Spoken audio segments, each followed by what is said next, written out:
नमस्कार साथियों, स्वागत है आपका फाइनेंशियल फ्रीडम पाने के अगले कदम की ओर। दोस्तों, आज बहुत सारे कमेंट हमारे पास आए थे जिसमें लोग ये जानना चाह रहे थे कि अगर हमने किसी एएमसी से रेगुलर प्लान खरीद लिया है, किसी एएमसी से या किसी बैंक से रेगुलर प्लान खरीद लिया है, तो हम उसको डायरेक्ट प्लान में कैसे स्विच करें। ऐसा क्यों कर रहे हैं लोग?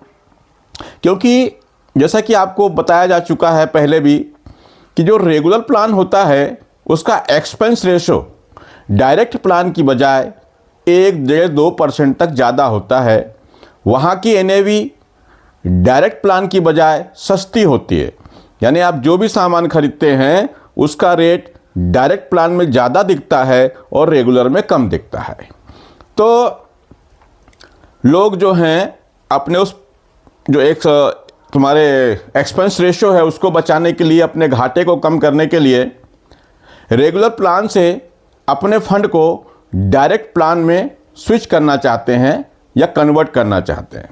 तो देखिए दोस्तों, ये करना बिल्कुल आसान है, मगर उसको करने से क्या नुकसान होगा, क्या फ़ायदे हैं, कैसे करना चाहिए, टैक्स कैसे बचाना चाहिए, ये सब जानकारी हम आज आपको देने की कोशिश करते हैं। मगर उससे पहले मेरा आपसे एक निवेदन, कृपया चैनल को सब्सक्राइब कर दीजिए और नोटिफिकेशन की बटन को ऑन कर दीजिए, जिससे हमारे हर वीडियो सबसे पहले आप तक पहुंचे। हमारा उद्देश्य हर व्यक्ति को आर्थिक आज़ादी मिले और वो फाइनेंशियल फ्रीडम के साथ अपने जीवन को जी सके। थोड़ा थोड़ा पैसा जमा करके एक अच्छा पैसा ग्रोथ कर सके। इसलिए ये यात्रा में आप हमारे साथ चल रहे हैं, इसके लिए आपका धन्यवाद। बस चैनल को सब्सक्राइब और वीडियो को लाइक ज़रूर कर दीजिए। तो चलिए दोस्तों, आज देखते हैं रेगुलर प्लान का जो एक्सपेंस रेशो होता है वो ज़्यादा होता है, डायरेक्ट प्लान का कम होता है। ये तो हम सब जान गए, और इसीलिए हम रेगुलर प्लान को जो हमारा वहाँ पे एसआईपी चल रही है या फंड है उसको ट्रांसफ़र करेंगे, कन्वर्ट कर देंगे काहे में, डायरेक्ट प्लान में। तो इसको करने के लिए हमारे पास कई तरीके हैं। जैसे या तो आपने किसी एएमसी से लिया है तो उसके ऑफिस में जाके भी आप मैनुअल कर सकते हैं, नहीं तो उसके पोर्टल पर, जैसे एसबीआई का अपना पोर्टल है, आईसीआईसीआई का पोर्टल है, निप्पॉन का पोर्टल है, वहाँ पर भी जा कर के आप अपने फंड को रेगुलर से डायरेक्ट में कन्वर्ट कर सकते हैं। करने में कोई बुराई नहीं है, मगर अपने अपने सोच समझ के हिसाब से कीजिए, क्योंकि वैसे भी ये ज़िंदगी का पहिया है, लगातार घूमता रहता है। न खुशियों को कोई पकड़ पाया, न गम अधिक देर तक ठहरता है। तो इसी बात पे हम देखते हैं रेगुलर प्लान और डायरेक्ट प्लान के बारे में। तो ये देखिए, रेगुलर प्लान से डायरेक्ट प्लान में जाने के लिए हमारे पास जो पहला काम है उसको हम स्विच करेंगे। स्विच करने का मतलब है एक फंड से दूसरे फंड में अपने पैसे को ट्रांसफ़र कर देना, स्कीम को बदल लेना। तो उसके लिए एक तरीका है, या तो हम स्विच करेंगे या फिर हम पहले रिडीम कर लेंगे। अब रिडीम स्विच में क्या अंतर है? स्विच को भी आप एक प्रकार समझ लें कि एक प्रकार से अगर आपने किसी ए फंड से अपना पैसा स्विच किया बी फंड में, तो वहाँ पर आपका पैसा लमसम के रूप में जाएगा।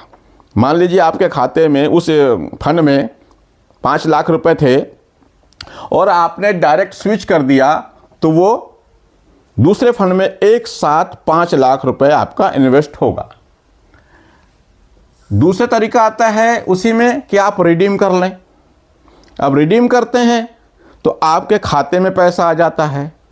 जब आपके खाते में पैसा आ जाता है बैंक अकाउंट्स में, तो आप हो सकता है कि उसको समय पे इन्वेस्ट ना कर पाएँ, तो उससे भी नुकसान होगा। या हो सकता है कई बार किसी और काम में खर्च कर लें, तो वो आपका फंड जो आपने इकट्ठा किया था वो वेस्ट हो जाएगा। और इस तरह अगर हम किसी एक फंड में लगातार लगा देते हैं तो वो हमारा इन्वेस्टमेंट लमसम इन्वेस्टमेंट के जैसा ही कहलाएगा, क्योंकि हम पूरा पैसा एक साथ ए फंड से निकालकर बी फंड में डाल दे रहे हैं। अब क्या होगा, अगर ऐसा करते हैं तो क्या नुकसान हो सकते हैं। देखिए, फंड को आप रिडीम करते हैं तो इस बात का ध्यान रखें कि जैसे आपने मान लीजिए ELS वाला फंड लिया है, टैक्स सेवर फंड, तो इसका लॉकिंग पीरियड है 3 साल। उसके पहले आप इसको रिडीम या स्विच नहीं कर पाएंगे। दूसरा, मैं रिडीम की बात करूं तो यहां पर भी कुछ फंड ऐसे होते हैं, उसको भी देख लीजिए कि उसमें एक लिमिट होती है, कंडीशन होती है कि अगर 1 महीना के पहले, 6 महीना के पहले या 1 साल के पहले अगर आप वहाँ से पैसा रिडीम करते हैं तो आपको 1% का एग्जिट लोड लग जाता है। दूसरा, टैक्स भी देखना है।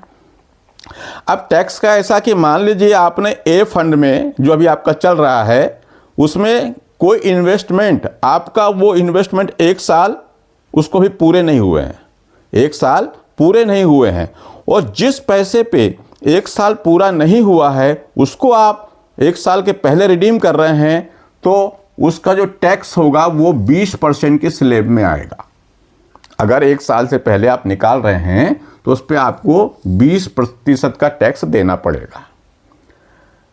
लेकिन अगर 1 साल के बाद आप उस पैसे को निकाल रहे हैं या स्विच कर रहे हैं, रिडीम कर रहे हैं, तो आपका लॉन्ग टर्म कैपिटल गेन के हिसाब से 12.5% का टैक्स लगेगा।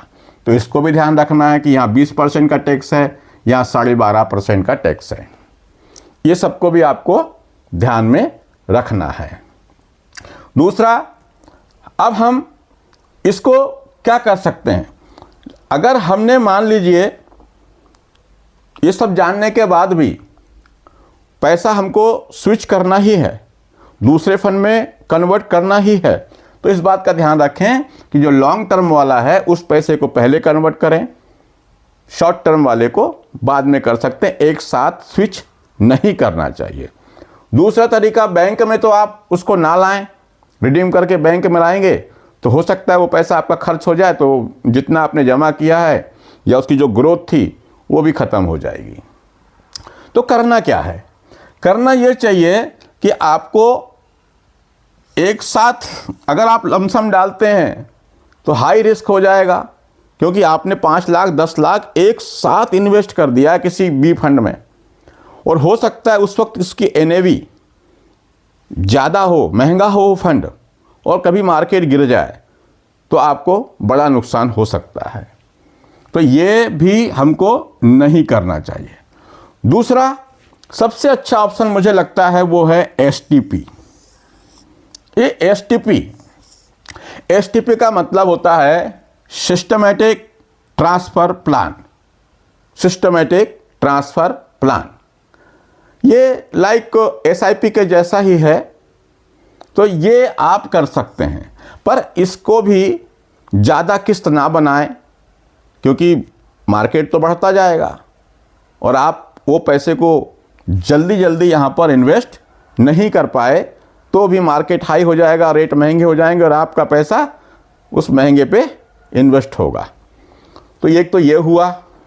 दूसरा, इसको हम करेंगे कैसे, तो देखिए ये कुछ ऐप ऐसे हैं जहाँ पर आपको ये सुविधा मिल जाती है कि आप एक फंड से दूसरे फंड में ट्रांसफ़र कर सकते हैं, कन्वर्ट कर सकते हैं। जैसे ग्रो में मिल जाएगा, कुबेरा में मिल जाएगा और इंडी मनी पे भी मिल जाएगा।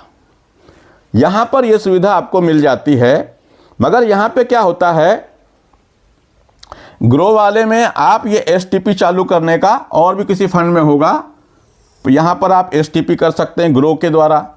कुबेरा में आपको ये सुविधा मिल जाएगी कि आप सेम AMC, मान लो अगर आपने AMC का रेगुलर प्लान लिया है और SBI की AMC से आपने रेगुलर प्लान लिया और SBI के किसी डायरेक्ट प्लान में जाना चाहते हैं या उसी फंड के डायरेक्ट प्लान में जाना चाहते हैं, तो भी आप उस AMC से जाकर के उनके पोर्टल पे जाकर के आप अपने फंड को ट्रांसफ़र कर सकते हैं, कन्वर्ट कर सकते हैं। दूसरा, यहाँ पे एक सुविधा ये होगी कि आप अपनी जो SIP है उसको चुन सकते हैं, फंड चुन सकते हैं कि कौन से फंड में आपको जाना है, उसी फंड में रहना है। देखिए हर फंड का क्या होता है, जो हर फंड होते हैं ना, डायरेक्ट प्लान या रेगुलर प्लान, सेम वही मैनेजर होगा, वही फंड होंगे, वही कंपनियां होंगी, बस फर्क आता है एक्सपेंस रेशो का। और ये एक्सपेंस रेशो 25 साल, 30 साल, 40 साल तक आपके पैसे पर लगता है। इसलिए हमको वहाँ पर जो ग्रोथ दिखती है वो डायरेक्ट की बजाय कम दिखती है। बाकी फंड सेम रहेंगे, रेगुलर और डायरेक्ट, दो नाम से। ये हुआ। यहाँ पर क्या होगा, आप अपनी इंस्टॉलमेंट की डेट भी तय कर सकते हैं कि आपको इंस्टॉलमेंट कब कब देनी है नए वाले फंड में, हर 15 दिन में, हफ्ते में, ऐसा उसमें ऑप्शन आ जाता है। तो वहाँ से भी आप कर सकते हैं। लेकिन ये तो हुई बात उनकी कि अगर आप उसी एएमसी के दूसरे फंड में जाते हैं तब के लिए। लेकिन कुछ ऐप ऐसे हैं जो ये सुविधा नहीं देते। लेकिन अगर आपने डायरेक्ट एएमसी के ऐप से लिया है या एएमसी के पोर्टल से लिया है तो उसके पोर्टल पे जाइए, वहाँ पर ये सुविधा आपको मिल जाएगी स्विच करने की। उसके अलावा एक और है, ये म्यूचुअल फंड सेंट्रल ऐप, इसका जो पोर्टल है म्यूचुअल फंड सेंट्रल, इसके पोर्टल पे आप जाएंगे तो आपने कहीं से भी कोई म्यूचुअल फंड लिया होगा तो जैसे ही आप अपना पेन नंबर और ईमेल डालेंगे तो आपके फंड, सारे फंड, भले ही आपने किसी भी जगह से लिए हों, यहाँ पर दिखने लग जाएंगे। तो यहाँ से भी आप अपने फंड को बदल सकते हैं, चुन सकते हैं। और एक तरीका जैसे ग्रो में मैंने देखा है, ग्रो में एक ऑप्शन है कि आप वहाँ पर आप जब ग्रो ऐप में जाएंगे तो वहाँ पर आपको नीचे में एक ऑप्शन दिखेगा, ये रिफ्रेश एक्सटर्नल फंड, और उसके नीचे लिखा रहता है अपडेट ऑन। तो यहाँ पर आप जब रिफ्रेश कर देंगे ग्रो ऐप में एक्सटर्नल फंड में, तो फंड आपने कहीं से भी लिए हों, किसी भी एएमसी से लिए हों, किसी भी ऐप से लिए हों, वो फंड आपको ये ग्रो ऐप में दिखने लग जाएंगे। उस फंड के सामने लिखा रहेगा एक्सटर्नल फंड। जब सारे फंड यहां दिखने लग गए तो अब आप यहां से भी फंड बदल सकते हैं, यहां से भी आप फंड बदल सकते हैं। और ध्यान भर ये रखिएगा कि आप एक साथ पैसा स्विच ना करें, दूसरे फंड में एक साथ पैसा ना डालें, उससे नुकसान होने की संभावना ज़्यादा है। लेकिन अगर आपको अपने इन पैसों को बचाना ही है तो जो मुझे अच्छा लगता है, बाकी आप अपने फाइनेंशियल एडवाइजर से सलाह लेकर के काम करें, अपने विवेक से काम करें। ज़रूरी नहीं है कि मेरी बात पे ही काम करें, मैं तो सिर्फ विचार हैं, मेरा वीडियो वैसे भी एजुकेशनल पर्पस से होते हैं। तो मुझे लगता है कि आप उस एसआईपी को स्टॉप कर दें, उस जहाँ से आपको निकलना है, उस रेगुलर प्लान से निकलना है तो आप स्टॉप कर दें, उस पैसे को वहीं पड़ा रहने दें और डायरेक्ट प्लान में जा कर के नई एसआईपी उतने ही रुपए की चालू कर दें। मगर कब करना, जब आपकी ये एसआईपी जो आप अभी चल रही है उसको स्टॉप कर रहे हैं, तो जब आपके पास स्टॉप का मैसेज आ जाए। ऐसा मत करिएगा कि एसआईपी की जो डेट है वो 1, 2 दिन, 3 दिन बाद है और आप आज स्टॉप कर देंगे, तो ऐसा मत कीजिएगा। उस एसआईपी को जाने दीजिएगा, उस इंस्टॉलमेंट को जाने दीजिए, उसके बाद आप करिए और नई एसआईपी चालू कर लें तो ज़्यादा अच्छा होगा। क्योंकि यहाँ पर अगर हम इस बात को बिल्कुल ध्यान रखना पड़ेगा कि आप रिडीम करते हैं, स्विच करते हैं, दूसरे फंड में जाते हैं, तो आपको टैक्स का भी ध्यान रखना है। जो मैंने बताया कि अगर आपका वो पैसा जिसको अभी इन्वेस्ट किए हुए 1 साल नहीं हुआ है, उस पर 20% का टैक्स लगेगा, और जिसको 1 साल के ऊपर हो गया है वो लॉन्ग टर्म में जाएगा और 12.5% का टैक्स उस पर देना होगा। एग्जिट लोड का भी ध्यान रखिएगा।